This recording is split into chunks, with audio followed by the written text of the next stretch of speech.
Hi friends, അപ്പോൾ നമ്മൾ ഇന്ന് ഹിൻഡാൽകോയുടെ ചാർട്ടാണെന്ന് ജസ്റ്റ് നമ്മളൊന്ന് അനലൈസ് ചെയ്യുന്നത്. അപ്പോൾ നമുക്കെല്ലാവർക്കും തന്നെ അറിയുന്ന ഒരു സ്റ്റോക്കാണ് ഹിൻഡാൽകോ. അതുപോലെ നമ്മളിൽ പല ആൾക്കാരും ഹോൾഡ് ചെയ്യുന്നതാണ്.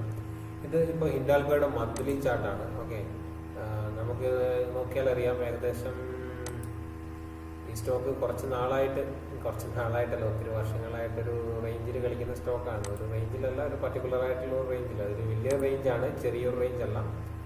ഇവിടെ നോക്കുവാണെങ്കിൽ ഏകദേശം ഒരു 250, 280, 270 റേഞ്ചിൽ 2 തവണ വന്നു പോയിട്ടുണ്ട്. അതുപോലെ തന്നെ 40-50 റേഞ്ചും ഏകദേശം അത് കുറച്ച് നാൾ വന്ന് തിരിച്ചു പോയൊരു നല്ലൊരു സപ്പോർട്ട് സോണാണ്. അപ്പം ഇതിൻ്റെ മന്ത്ലി ചാർട്ടിൽ നമുക്ക് കാണാൻ പറ്റും ഏകദേശം ഒരു 260, 270 കൂട്ടിപ്പോയി, 270 to 40. അപ്പം ഏകദേശം ഒരു 44 ഫസ്റ്റ് ഇത് 200 അബവ് പോയി, തിരിച്ച് 40 വന്നു, വീണ്ടും തിരിച്ച് 200 അബവ് പോയി, വീണ്ടും തിരിച്ച് 40 വന്നു, വീണ്ടും തിരിച്ച് 200 അബവ് പോയി. അപ്പം അതിനുശേഷം അവിടെ നിന്നൊരു കുറച്ച് സെല്ലിംഗ് ഒക്കെ വന്നിങ്ങനെ നിൽക്കുവാണ്. അപ്പം നമുക്കിതിൻ്റെ ഒരു എന്താണ് അവസ്ഥ എന്ന് നോക്കാം. അപ്പോൾ മന്ത്ലി ചാർട്ടിൽ നിങ്ങൾക്ക് അതിൻ്റെ ഒരു ഏകദേശം എന്താണെന്നുള്ളത് മനസ്സിലായെന്ന് എനിക്ക് തോന്നുന്നു. കാരണം ഇത് റേഞ്ചിൽ കളിക്കാണ് 40 to 200+. പിന്നെ വീക്ക്ലി ചാർട്ടിലോട്ട് വരുമ്പോൾ നമുക്ക് ഓക്കെ, ഇത് വീക്ക്ലി ചാർട്ടാണ്. വീക്ക്ലി ചാർട്ടിൽ വരുമ്പോൾ കാണാൻ പറ്റും ഏകദേശം ഈ ഒരു റേഞ്ച് ഏകദേശം 190 to 195 റേഞ്ച് വളരെ ഇമ്പോർട്ടൻ്റ് ആയിട്ടുള്ള ഒരു റേഞ്ചാണ്. കാരണം വെച്ചിട്ടുണ്ടെങ്കിൽ പലപ്പോഴും സ്റ്റോക്ക് ഇവിടെ വന്നിട്ടാണ് തിരിച്ചു പോകുന്നത്. ഇവിടെ കാണാൻ പറ്റും, ഒന്നിവിടെ വന്നു, അതിനുശേഷം ഇവിടെ ഒരു നല്ലൊരു കൺസോൾട്ടേഷൻ 195 റേഞ്ചിൽ കുറേ നാൾ കൺസോൾട്ടേഷൻ ചെയ്തതിന് ശേഷം വീക്കിലി ഏകദേശം 2017 1/23 മുതൽ ഏകദേശം 7, അതായത് ജനുവരിയിൽ തൊട്ടിട്ട് അത് ജൂലൈ വരെ ഏകദേശം 195 ലെവലിൽ കുറച്ച് കൺസോൾട്ടേഷൻ നടന്നു. 195 to 180 ലെവലിൽ കൺസോൾട്ടേഷൻ നടന്നിട്ട് അവിടെ നിന്ന് നല്ലൊരു ബ്രേക്ക് ഔട്ട് തന്നു. ആ ബ്രേക്ക് ഔട്ടിന് ശേഷമാണ് ഏകദേശം വീണ്ടും ആ ഒരു 270 ലെവലിലോട്ടത് മൂവ് ചെയ്തത്. ആ 270 മൂവ് ചെയ്ത് വന്നതിന് ശേഷം തിരിച്ച് വന്നിട്ട് അത് 190 ഇല്ലെങ്കിൽ 195 200 റേഞ്ചിൽ സപ്പോർട്ട് എടുത്ത് വീണ്ടും തിരിച്ച് കയറിപ്പോയി. വീണ്ടും വന്ന് ഏകദേശം 197 200 ലെവലിൽ വന്നിട്ട് സപ്പോർട്ട് എടുത്തിട്ട് കയറിപ്പോയി. വീണ്ടും ഇപ്പോൾ ഒരു തേർഡ് ടൈമാണ് മുകളിൽ പോയതിന് ശേഷം വന്നിട്ട് ആ ഒരു 200 ലെവൽ സപ്പോർട്ട് ടെസ്റ്റ് ചെയ്യുന്നത്. അപ്പം ഈ ഒരു 200 ലെവലിൽ സപ്പോർട്ടിൽ വന്നതിന് ശേഷം നല്ലൊരു പിൻബാർ പോലത്തെ ഒരു ക്യാൻഡിലാണ് നമുക്കിപ്പോൾ ഒരു ഫോർമേഷൻ വന്നേക്കുന്നത് വീക്ക്ലിയിൽ.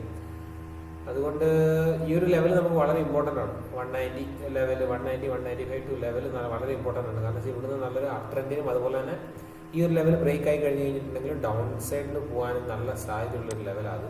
ഓക്കെ, അതുകൊണ്ട് തന്നെ നമുക്കിതിൻ്റെ ഡെയിലി ചാർട്ടിൽ നോക്കാം എന്താ സംഭവിക്കുന്നത്. ഡെയിലി ചാർട്ടിലോട്ട് വരുമ്പം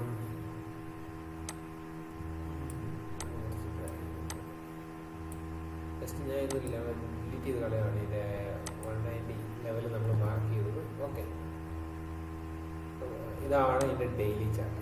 ഡെയിലി ചാർട്ട് വരുമ്പോൾ നമ്മൾ നേരത്തെ പറഞ്ഞ പോലെ തന്നെ ഈ ഒരു 195 ലെവൽ വളരെ ഇമ്പോർട്ടൻ്റ് ആയിട്ടുള്ള ഒരു ലെവലാണ്. അവിടെ വന്നിട്ട് അത് തിരിച്ച് കയറിക്കൊണ്ടിരിക്കുകയാണ്.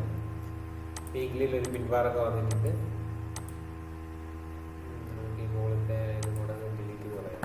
ഓക്കെ, ഇപ്പം ഇത് ഈ 200 ലെവൽ ടെസ്റ്റ് ചെയ്തിട്ട് ഇപ്പോൾ 211 നിൽക്കുവാണ്. അപ്പം ഇപ്പോഴത്തെ അവസ്ഥയിൽ എന്താ പ്രശ്നം എന്ന് ചോദിച്ചു കഴിഞ്ഞിട്ടുണ്ടെങ്കിൽ ഏകദേശം ഇതൊരു റെസിസ്റ്റൻസ് സോണാണ്. നമുക്കിവിടെ കാണാൻ പറ്റും.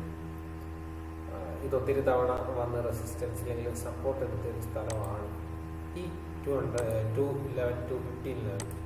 ഇവിടെ കാണാൻ പറ്റും. ഇവിടെ സപ്പോർട്ട് എടുത്ത് കയറിപ്പോയി, വീണ്ടും വന്ന് സപ്പോർട്ട് എടുത്ത് കയറി, വീണ്ടും വന്ന് സപ്പോർട്ട് എടുത്തു, വീണ്ടും സപ്പോർട്ട് ഇവിടെയാണ് എടുത്തത്, ഇവിടെയാണ് സപ്പോർട്ട് എടുത്തത്, വീണ്ടും ഇവിടെയാണ് സപ്പോർട്ട് എടുത്തത്. അപ്പോൾ ഒത്തിരി തവണ സപ്പോർട്ട് എടുത്താണ്. അത് നല്ലൊരു സ്ട്രോങ് സപ്പോർട്ട് സോണാണ്.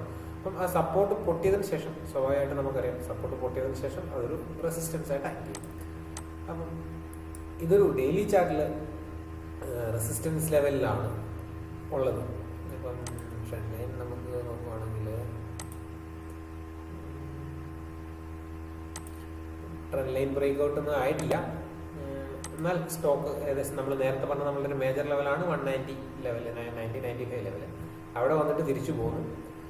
പക്ഷേ ഡെയിലി ചാർട്ടിൽ ഒരു മോശമില്ലാത്തൊരു റെസിസ്റ്റൻസ് ബേസും ചെയ്യുന്നുണ്ട്. ട്രെൻഡ് ലൈൻ ബ്രേക്ക് ഔട്ട് വന്നിട്ടുമില്ല. അപ്പം ഇപ്പോൾ ഹോൾഡ് ചെയ്യുന്നവർ, ഇപ്പോൾ ഫ്രഷ് എൻട്രി ഇതിനുള്ളിൽ ഇപ്പം എനിക്ക് തോന്നുന്നില്ല അത്ര നല്ലതാണ്. പക്ഷെ ഹോൾഡ് ചെയ്യുന്നവർക്ക് ഈ 195 ലെവലിൽ ഒന്നെങ്കിൽ ആവറേജ് ചെയ്യാമായിരുന്നു. ഇപ്പം അത് ആവറേജ് ചെയ്യാത്തവർക്ക് ഇനി പറയേണ്ട കാര്യമില്ല. ഇപ്പം ഈ ഒരു ലെവലിൽ ആവറേജ് ചെയ്യുന്ന അത്ര നല്ലതുമല്ല, അത് റെസിസ്റ്റൻസ് ആണ്. ഓക്കെ, അപ്പം ഒന്നെങ്കിൽ പുതിയ എൻട്രിക്ക് വേണ്ടി അല്ലെങ്കിൽ ആവറേജ് ചെയ്യുന്നതിന് വേണ്ടിയിട്ടോ ഈ ഒരു റെസിസ്റ്റൻസ് ബ്രേക്ക് ചെയ്തിട്ട് വരുന്നത് നോക്കുക. ഈ റെസിസ്റ്റൻസ് ബ്രേക്ക് ചെയ്ത് ട്രെൻഡ് ലൈൻ ബ്രേക്ക് ചെയ്ത് എന്താ പറയുക സസ്റ്റെയിൻ ചെയ്യുന്നുണ്ടെങ്കിൽ പിന്നെ നമുക്ക് നെക്സ്റ്റ് ഒരു ഈ ഒരു ലെവലിലോട്ടൊക്കെ ഫസ്റ്റ് പോകാൻ സാധ്യതയുണ്ട്.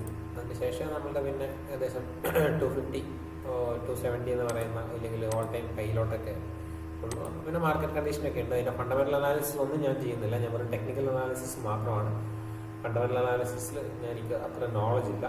അതുകൊണ്ട് തന്നെ ഫണ്ടമെൻ്റലും കൂടി നിങ്ങൾ ചെക്ക് ചെയ്യണം. ഫണ്ടമെൻ്റൽ ഇതിൻ്റെ സെക്ടർ വൈസ് ഇപ്പോൾ അത്ര പെർഫോമിംഗ് അല്ല മെറ്റൽ സെക്ടർ, അതുകൊണ്ട് അതെല്ലാം നിങ്ങൾ കൺസിഡർ ചെയ്യണം. സോ ഈ ഒരു ലെവൽ വളരെ ഇമ്പോർട്ടൻ്റ് ആണ്. ഹോൾഡ് ചെയ്യുന്നവരായാലും പുതുതായിട്ട് എൻട്രി എടുക്കാൻ ആഗ്രഹിക്കുന്നവരായാലും ഈ ഒരു 190-95 ലെവൽ വളരെ ഇമ്പോർട്ടൻ്റ് ആണ്, അതും കൂടെ ശ്രദ്ധിക്കുക. പിന്നെ നമുക്കൊരു ഫർദർ അപ്പ് മൂവ്മെൻറ്റ് കിട്ടണമെങ്കിൽ ഞാൻ ഈ പറഞ്ഞ പോലെ തന്നെ ഈ ഒരു റെസിസ്റ്റൻസും ഈ ട്രെൻഡ് ലൈനും ബ്രേക്ക് ഔട്ട് നടന്നിട്ടതിന് ശേഷം മാത്രമായിരിക്കും നമുക്ക് പിന്നെ ഒരു നെക്സ്റ്റ് ഒരു 240 235 240 ലെവലിലോട്ടുള്ളൊരു ഇത് വരുള്ളൂ. അതിനുശേഷമാണ് പിന്നെ നമ്മളുടെ ഓൾ ടൈം ഹൈ അടുത്ത റെസിസ്റ്റൻസ് ആയിട്ട് മേജർ റെസിസ്റ്റൻസ് ആയിട്ട് ഈ ഒരു 260 ലെവൽ ഇങ്ങനെ നിൽക്കുന്നുണ്ട്.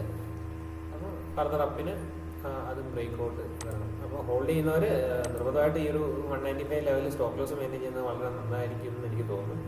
പിന്നെ സ്റ്റോപ്പ് ലോസ് എപ്പോഴും മെയിൻറ്റെയിൻ ചെയ്യുമ്പോൾ ഒരു ദിവസം വന്ന് ക്യാൻഡിൽ അതിൻ്റെ താഴെ സ്റ്റോപ്പ് ഇല്ലെങ്കിൽ ക്ലോസ് ആയി എന്ന് വിചാരിച്ചിട്ട് എക്സിറ്റ് ആകരുത്. ഫാൾസ് ബ്രേക്ക് ഔട്ടും ആകാം.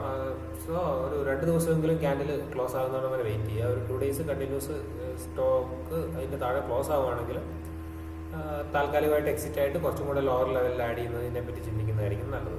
ഓക്കെ, അപ്പം എല്ലാവർക്കും വീഡിയോ ഇഷ്ടപ്പെട്ടു എന്ന് വിചാരിക്കുന്നു. അപ്പം ഇതുപോലെ ഓരോ സ്റ്റോക്കിൻ്റെ അനാലിസിസ്, ടെക്നിക്കൽ പരമായിട്ടുള്ള അനാലിസിസ് നിങ്ങൾക്ക് ലഭിക്കണമെന്നുണ്ടെങ്കിൽ താഴെ കമൻറ്റ് ചെയ്യുക. കാരണം വെച്ചാൽ നിങ്ങളുടെ സപ്പോർട്ട് ഉണ്ടെങ്കിൽ അല്ലെങ്കിൽ നിങ്ങളിത് എക്സ്പെക്റ്റ് ചെയ്യുന്നുണ്ടെങ്കിൽ മാത്രമേ ഞാൻ ഇത് ചെയ്യുന്നതുകൊണ്ട് കാര്യമുള്ളൂ. ഇല്ലെങ്കിൽ നമ്മളിതിങ്ങനെ വെറുതെ ചെയ്യുന്നതുകൊണ്ട് കാര്യമില്ല. അപ്പം നിങ്ങൾ എക്സ്പെക്റ്റ് ചെയ്യുന്നത് എന്താണെന്ന് എനിക്കറിയില്ല. അതുകൊണ്ട് തന്നെ നിങ്ങൾ അതിൻ്റെ അടിയിൽ കമൻറ്റ് ചെയ്യുക. നിങ്ങളിത് എക്സ്പെക്റ്റ് ചെയ്യുന്നുണ്ടോ ഇങ്ങനെയുള്ള വീഡിയോസ്, ഇല്ലെങ്കിൽ നിങ്ങൾക്ക് സ്ട്രാറ്റജീസ് ആണോ, ഇല്ലെങ്കിൽ ഇമോഷണൽ പരമായ കാര്യങ്ങളാണോ, ഏത് തരത്തിലുള്ള വീഡിയോസാണ് നിങ്ങൾ കൂടുതൽ എക്സ്പെക്റ്റ് ചെയ്യുന്നത് എന്നുള്ളത് നിങ്ങൾ ചെയ്യുക. പിന്നെ എന്ന് വെച്ചാൽ നിങ്ങൾ ലൈക്ക് ചെയ്യുമ്പോഴാണ് നമ്മൾക്ക് മനസ്സിലാകുന്നത് നമ്മുടെ വീഡിയോ നിങ്ങൾക്ക് ഇഷ്ടപ്പെടുന്നു എന്നുള്ളത്.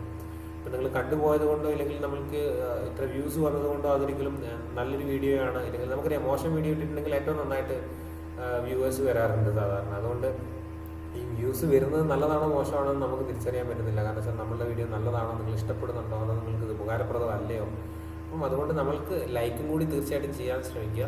എന്നാൽ മാത്രമേ നമ്മൾക്ക് അത് മനസ്സിലാവുള്ളൂ നിങ്ങളത് ഇഷ്ടപ്പെടുന്നു ഇല്ലെങ്കിൽ നിങ്ങൾ കൂടുതൽ എക്സ്പെക്റ്റ് ചെയ്യുന്നു എന്നുള്ളത്. അപ്പം എല്ലാവർക്കും ഒരിക്കലും